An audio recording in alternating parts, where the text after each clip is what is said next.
La palabra de Dios tiene poder y tiene vida.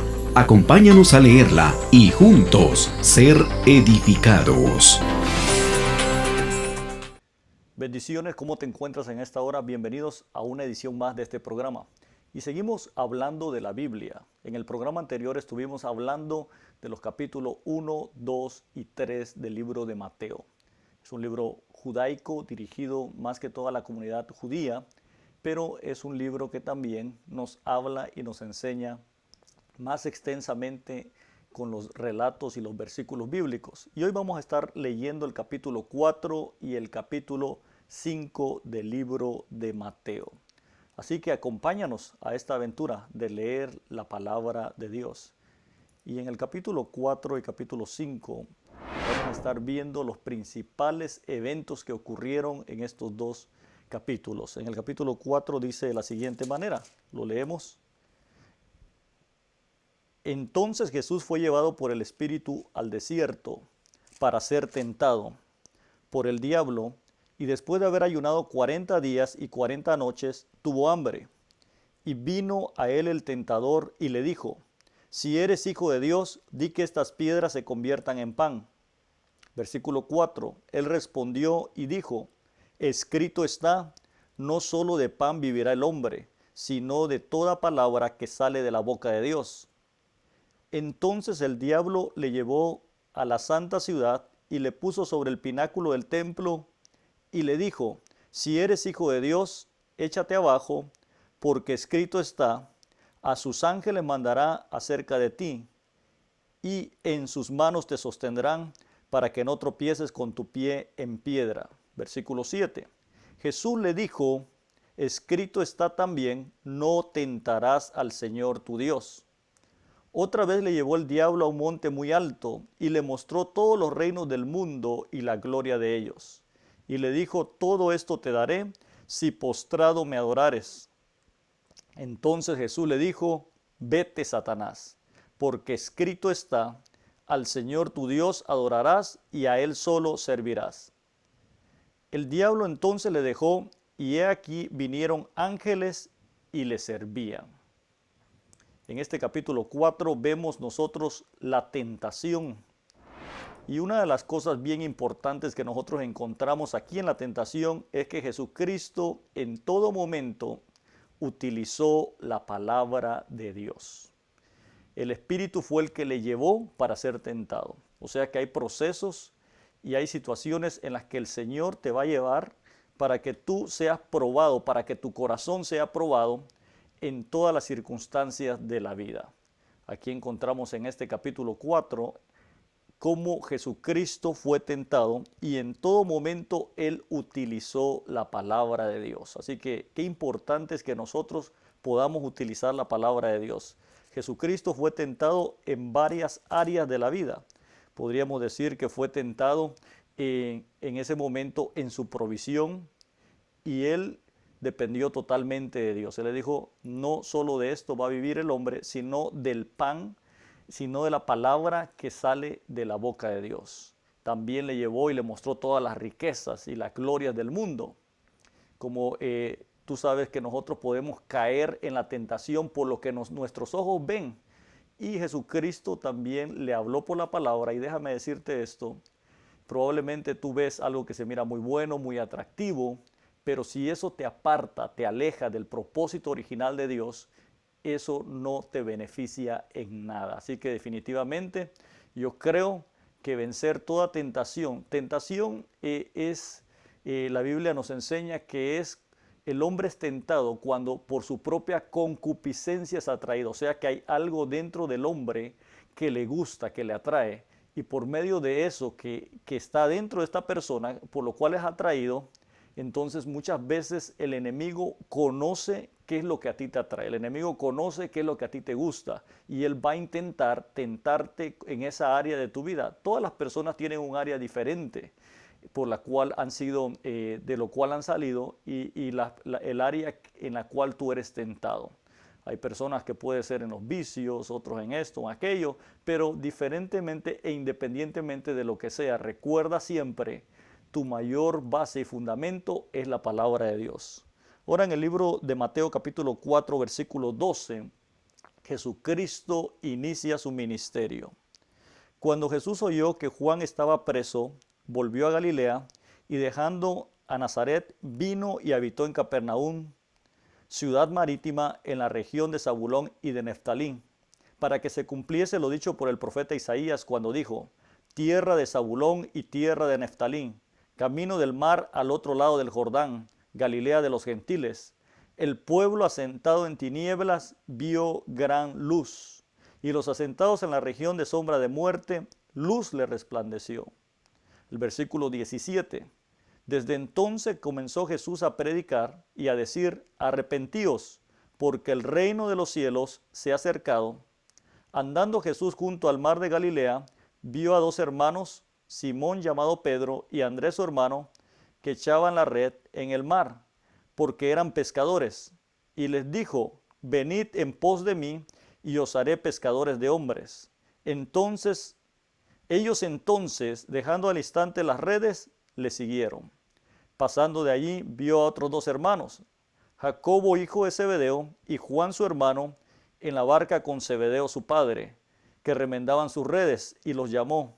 Y ellos, dejando al instante la barca y a su padre, le siguieron.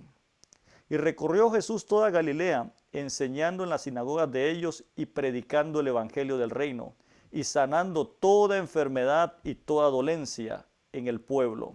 Y se difundió su fama por toda Siria, y le trajeron todos los que tenían dolencias, los afligidos por diversas enfermedades y tormentos, los endemoniados, lunáticos y paralíticos, y los sanó. Y le siguió mucha gente de Galilea, de Decápolis, de Jerusalén, de Judea y del otro lado del Jordán. En este capítulo 4, versículo 12, nos habla de lo que sucedió aquí cuando Jesucristo inicia su ministerio. Recordemos esto: Jesucristo inició su ministerio a la edad de 30 años. Era la mayoría de edad para un israelita, según la cultura, según la tradición. Y a esta edad él inicia su ministerio. Y cuando inicia el ministerio, veamos cosas bien importantes. Él obedeció con la ley, que era bautizarse en agua y bautizarse en el Espíritu Santo, porque recordemos que descendió la paloma del Espíritu Santo. Entonces, después de que recibió y estuvo siendo capacitado, después de ser capacitado, después de recibir la llenura del Espíritu Santo, después de obedecer a lo que estaba establecido en la palabra, lo que está establecido en la palabra, entonces inicia su ministerio. Y el ministerio de Jesús vino a marcar la diferencia, porque fue un ministerio de poder, de autoridad. Vino a hacer cosas que no se habían visto antes. Si nosotros recordamos en el Antiguo Testamento, vamos a encontrar que en el Antiguo Testamento no encontramos cómo están echando fuera espíritus o demonios. Aquí en el Nuevo Testamento Jesucristo inicia sanando enfermedades. Eso sí ya se había hecho en el Antiguo Testamento por los profetas, por algunos profetas, y liberando al endemoniado. Jesucristo empieza a libertar, a echar fuera espíritus. Los judíos se quedaban sorprendidos y decían: wow, esto nunca se ha visto en Israel, qué tremendo lo que está sucediendo. Y también en este capítulo vemos cómo inicia también el llamado para poder capacitar y convertir en discípulos. Jesús dice: bueno, yo voy a iniciar a hacer el trabajo, pero necesito personas que estén dispuestas a trabajar conmigo, y empezó a llamar a otros. Entonces aquí inicia el llamado de discípulos, de crear discípulos. Yo creo que definitivamente Jesucristo nos da un ejemplo de que nosotros estamos llamados en nuestro trabajo, en todo lo que hagamos, después de nosotros haber iniciado el ministerio, inmediatamente debemos de crear personas que sigan haciendo lo que nosotros estamos haciendo. Aquí empezó a ver y a llamar. La forma para obtener discípulos es esta: visualizamos, oramos a Dios y llamamos, y después incluimos en el trabajo que estamos haciendo. Este es el capítulo 4 del libro de Mateo. Y ahora vamos al capítulo 5 del libro de Mateo. En el capítulo 5 del libro de Mateo vamos a leer lo que es el Sermón del Monte, las bienaventuranzas. Un sermón muy conocido, podríamos decir, la palabra aquí nos enseña tanto todo lo que el Señor vino a transformar, y por eso Él vino a cambiar totalmente. Con este sermón nosotros encontramos un cambio literal de lo que es la palabra de Dios. Entonces, definitivamente yo quiero que vayamos al libro de Mateo capítulo 5. Viendo la multitud, subió al monte, y sentándose vinieron a él sus discípulos, y abriendo su boca les enseñaba, diciendo: Bienaventurados los pobres en espíritu, porque de ellos es el reino de los cielos. Bienaventurados los que lloran, porque ellos recibirán consolación. Bienaventurados los mansos, porque ellos recibirán la tierra por heredad. Bienaventurados los que tienen hambre y sed de justicia, porque ellos serán saciados. Bienaventurados los misericordiosos, porque ellos alcanzarán misericordia. Bienaventurados los de limpio corazón, porque ellos verán a Dios. Bienaventurados los pacificadores, porque ellos serán llamados hijos de Dios. Bienaventurados los que padecen persecución por causa de la justicia, porque de ellos es el reino de Dios. Bienaventurados sois cuando por mi causa os vituperen y os persigan, y digan toda clase de mal contra vosotros, mintiendo. Gozaos y alegraos, porque vuestro galardón es grande en los cielos, porque así persiguieron a los profetas que fueron antes de vosotros. Y después de las bienaventuranzas, habla de la sal de la tierra, lo que nosotros somos. Vosotros sois la sal de la tierra, pero si la sal se desvaneciere, ¿con qué será salada? No sirve más para nada, sino para ser echada y hollada por los hombres. Versículo 13. Versículo 14. La luz del mundo. Vosotros sois la luz del mundo. Una ciudad asentada sobre un monte no se puede esconder. Ni se enciende una luz y pone debajo de un almud, sino sobre el candelero, y alumbra a todos los que están en casa. Así alumbre vuestra luz delante de los hombres, para que vean vuestras buenas obras y glorifiquen a vuestro Padre que está en los cielos. Verso 17, Jesús y la ley. No penséis que he venido para abrogar la ley o los profetas. No he venido para abrogar, sino para cumplir. Porque de cierto os digo que hasta que pasen el cielo y la tierra, ni una jota ni una tilde pasará de la ley, hasta que todo se haya cumplido. De manera que cualquiera que quebrante uno de estos mandamientos muy pequeños, y así enseña a los hombres, muy pequeño será llamado en el reino de los cielos. Mas cualquiera que haga y los enseñe, éste será llamado grande en el reino de los cielos. Porque os digo que si vuestra justicia no fuere mayor que la de los escribas y fariseos, no entraréis en el reino de los cielos. Versículo 21, Jesús y la ira. Oíste que fue dicho a los antiguos, no matarás, y cualquiera que matare será culpable de juicio. Pero yo os digo que cualquiera que se enoje contra su hermano será culpable de juicio, y cualquiera que diga necio a su hermano será culpable ante el concilio, y cualquiera que le diga fatuo quedará expuesto al infierno de fuego. Versículo 23, por tanto, si le traes tu ofrenda al altar y allí te acuerdas que tu hermano tiene algo contra ti, deja allí tu ofrenda delante de tu altar y anda y reconcíliate primero con tu hermano, y entonces ven y presenta tu ofrenda y ponte de acuerdo con tu adversario pronto, entre tanto que estáis con él en el camino. No sea que el adversario te entregue al juez y el juez al alguacil y seas echado en la cárcel. De cierto os digo que no saldrás de ahí hasta que pagues hasta el último cuadrante. Mira qué tremendo. Definitivamente yo creo que la palabra de Dios aquí nos enseña, en el capítulo 5 nos habla de las bienaventuranzas. Y me llama la atención de que todos los hombres de Dios y las mujeres de Dios pasaron por diferentes circunstancias. Y dice, gozaos y alegraos. Si estás pasando por tribulación, si estás pasando por una situación difícil, si estás pasando por algo, no te preocupes. Simple y sencillamente, los hombres que estuvieron antes que tú, antes que nosotros, ellos también pasaron por alguna circunstancia, ellos también pasaron por alguna situación y ellos lograron salir adelante. Así que si tú estás pasando por algo, no te preocupes. Si es por causa de la palabra, déjame decirte la recompensa que dice ahí, tu galardón es grande. Y después le habla lo que nosotros somos, la sal y la luz del mundo. O sea que donde quiera que tú te encuentres, tienes que brillar. Donde quiera que tú te encuentres, te vas a dar a conocer. Y la sal lo que hace es dar sabor. Donde quiera que tú te encuentres, dale sabor a las personas, que las personas puedan sentir que esta vida tiene sentido y tiene importancia. No te quedes callado. Este es un tiempo para nosotros ser sal, sazonar, dar sabor, curar las heridas, ayudar a otros a levantarse. Y aquí más adelante, donde nos habla de Jesús y la ley, dice, Dios vino a cumplir la ley. O sea, todo lo que está escrito, nosotros lo vamos a cumplir a través del Espíritu Santo, porque el Espíritu Santo es el que te santifica, te ayuda a seguir adelante. Así que no te preocupes. Hay gente que dice, bueno, la ley ya pasó. No, la ley se establece a través del Espíritu Santo. Ahora tú obedeces y haces lo que los 600 y fracción de leyes se establecieron en el Antiguo Testamento, lo haces, pero ahora lo haces por el Espíritu. O sea, eres una persona tranquila, mansa, ayudas a tu prójimo, respetas a la mujer de tu prójimo y mucho de lo que dice la palabra de Dios. Y también ahora dice que nosotros debemos de perdonar. Y habla y establece, antes decía ojo por ojo y diente por diente. Quiero decirte esto, la gracia pareciera que es más fácil, pero la gracia es más difícil, pero a la vez es más fácil. ¿Cómo es esto? Tú te preguntarás.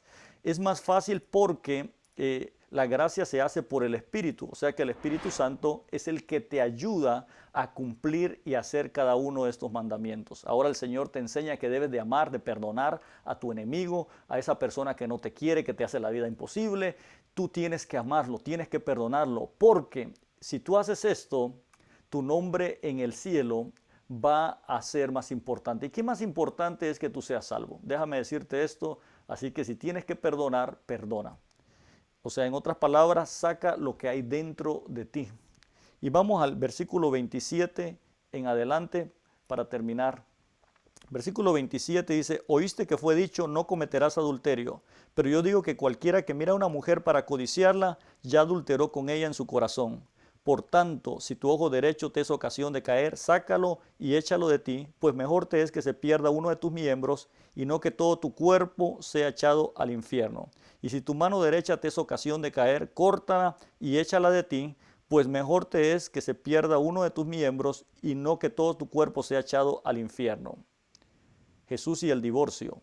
También fue dicho, cualquiera que repudia a su mujer, dele carta de divorcio. Pero yo os digo que cualquiera que repudia a su mujer, a no ser por causa de fornicación, hace que ella adultere. Y el que se casa con la repudiada comete adulterio. Jesús y los juramentos. Además habéis oído que fue dicho a los antiguos, no perjurarás, sino cumplirás al Señor tus juramentos. Pero yo os digo, no juréis en ninguna manera, ni por el cielo, porque es el trono de Dios, ni por la tierra, porque es el estrado de sus pies, ni por Jerusalén, porque es la ciudad del gran rey. Ni por tu cabeza jurarás, porque no puedes hacer blanco o negro uno solo de sus cabellos. Pero sea vuestro hablar sí, sí, no, no, porque lo que es más de esto, de mal procede. Versículo 38, el amor hacia los enemigos. Oíste que fue dicho, ojo por ojo y diente por diente. Pero yo os digo, no resistáis al que es malo. Antes a cualquiera que te hiera en la mejilla derecha, vuélvele también la otra. Y al que quiera ponerte en pleito y quitarte la túnica, déjale también la capa. A cualquiera que te obligue a llevar la carga por una milla, ve con él 2.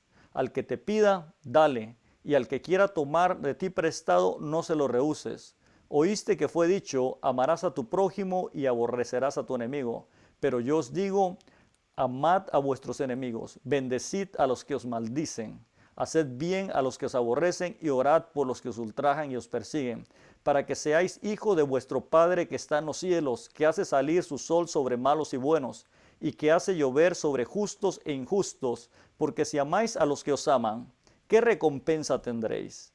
¿No hacen también lo mismo los publicanos? Y si saludáis a vuestros hermanos solamente, ¿qué hacéis de más? ¿No hacen también así los gentiles? Sed pues vosotros perfectos, como vuestro Padre que está en los cielos es perfecto. Mire qué tremendo el capítulo 5. Y el capítulo 5 nos habla, en primer lugar hablábamos de Jesús y la ley del adulterio. En el Antiguo Testamento se acostumbraba a darle una carta cuando ya no podían o no querían seguir adelante con esta persona, con la pareja. Pero hoy en lo que Jesucristo vino a establecer es que el divorcio solo existe por causa de pecado, de fornicación, definitivamente. Por eso es que es importante restaurar un matrimonio a toda cuenta. La Biblia, Jesucristo lo establece. Ahora, Jesús y los juramentos. No debemos de jurar por nada. Así que, amigo, si tú en algún momento dices voy a jurar por esto en el nombre de Dios, esto no está permitido en la Biblia. Y el amor hacia los enemigos era lo que hablábamos anteriormente. Qué importante es nosotros bendecir. Y me llama la atención algo. Cuando tú bendices a la persona, cuando tú actúas en bien, tú estás siendo llamado hijo de Dios. O sea, en otras palabras, me pongo a pensar, ¿será que las personas que no están haciendo lo correcto, que saben que están haciendo mal a su prójimo, a su hermano, a su amigo, no son hijos de Dios? ¿Qué es lo que la palabra de Dios nos enseña aquí? O sea, tú quieres mantenerte como hijo de Dios, quieres estar seguro de que eres salvo, de que vas a alcanzar a Dios y más en estos tiempos, mantente haciendo el bien. Definitivamente, porque esto es lo que hace la diferencia. Si haces lo mismo que las otras personas, y Jesucristo lo dice aquí, que si haces lo mismo que las otras personas, no hay diferencia. Y el versículo 48 termina, sed pues vosotros perfectos como vuestro Padre que está en los cielos es perfecto. Qué tremendo. Ser perfecto es ir deseando hacer el bien continuamente mejorando. O sea, es estar continuamente mejorando. Eso es lo que la palabra de Dios nos enseña por ser perfecto, que nosotros podamos decir, bueno, yo mejoré en esta área. Ya probablemente tú tenías malos hábitos de hablar mal o decir malas palabras, ahora ya no voy a hacer esto, ya no voy a hacer aquello. Tal vez te encantaba mentir y eso es cosa del pasado, lo tomaste allá porque te enseñaron, tu papá te decía, ve y di que no estoy. Y entonces tú aprendiste y creaste un hábito de mentir, pero ahora estás siendo perfecto, estás mejorando y dices, no, quiero dejar este hábito. Tal vez tú hacías esto porque te encantaba molestar a aquella persona y ahora cada día vas mejorando a través de la palabra de Dios. Por eso es que la palabra de Dios nos va ayudando a crecer. Así que estos han sido los capítulos 4 y 5 del libro de Mateo.